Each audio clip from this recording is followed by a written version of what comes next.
and monkey. Intercultural experience in Japan. Politeness, war, and monkey. Intercultural experience in Japan. TadKroll. I would like to speak today about, and encourage all of you, if you have the means to get involved in going and in interacting with other cultures outside of your own, and if possible, even going to a whole other nation, spending as much time as you can there, and getting a feel for a different environment, a different set of people, a different set of values, a different place. Because I believe that these kinds of experiences really allow us to understand both ourselves and our place in the world better. I will be proceeding from the shallowest of levels, really, to very deep levels of understanding and experience. So, to start with the shallow. First off, going to another place is going to a country, a region, an environment that you've never been to before. Seeing beautiful buildings, architectural styles, and so forth that you could never experience anywhere else. I spent a year abroad in Tokyo, Japan, one of the biggest cities in the entire world. Every day they're packed with people, all sorts of fantastic people and buildings, and if you go on a Sunday to a certain park, there's people dressed up in Gothic Lolita outfits, big fruffy black or pink dresses with giant hats and so forth. An interesting experience.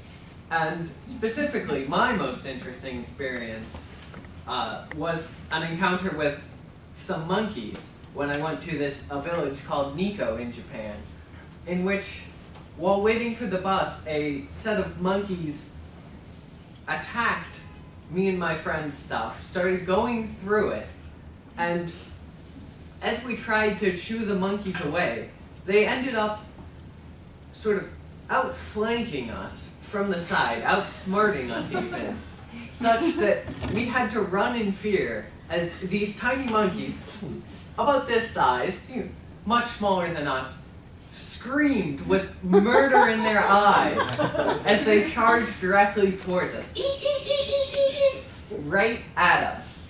And that is definitely an experience that I couldn't have had here in the States. There are not that many monkeys around that are going to be attacking me. Most of them are in cages here in the US. So that's just one experience that I simply couldn't have had here in my own country, but by traveling abroad, I was able to experience. But on another deeper level, you also encounter different cultural mores and traditions when you go outside of your own country.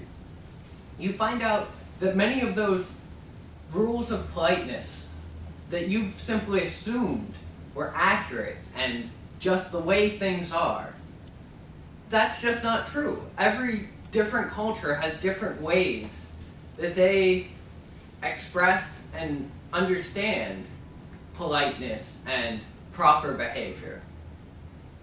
For example, in Japan, whenever teeth are considered impolite, the showing of teeth is considered somehow, to see the skeleton like that is considered sort of an omen of death, even. So, whenever you speak, if you're speaking, for example, while eating, you have to cover your mouth like this, so that nobody can see what's your teeth.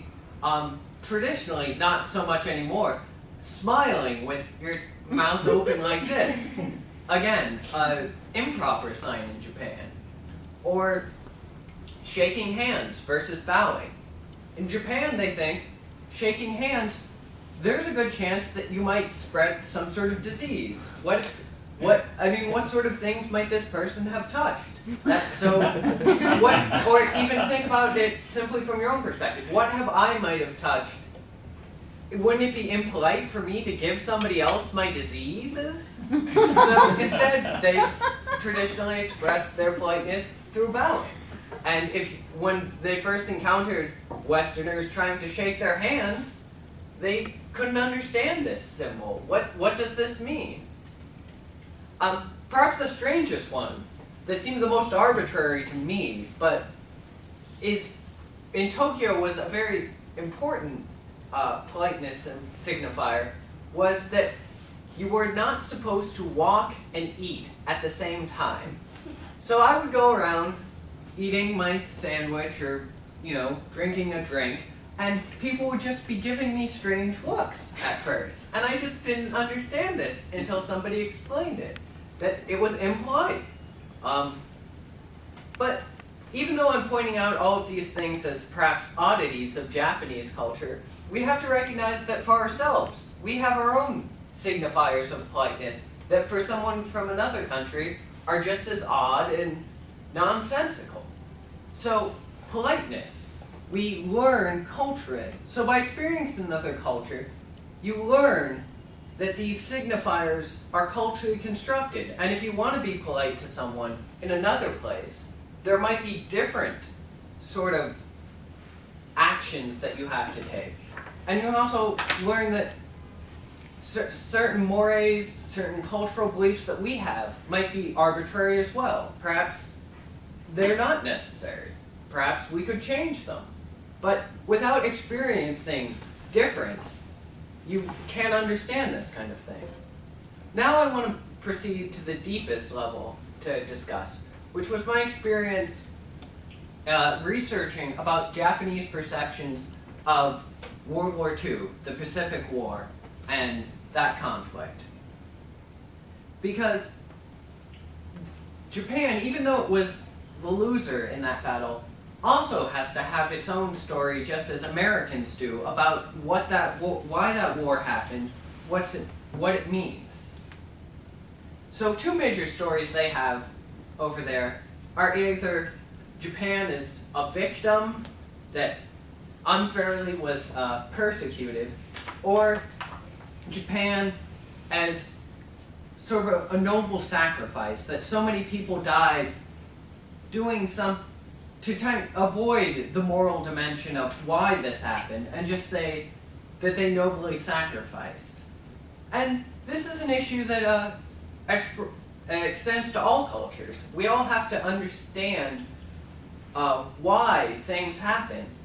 And by reading about how they experience these things, I gained a greater insight into how conflicting views affect our world and the way we relate to both each other within our country and outside. Thank you.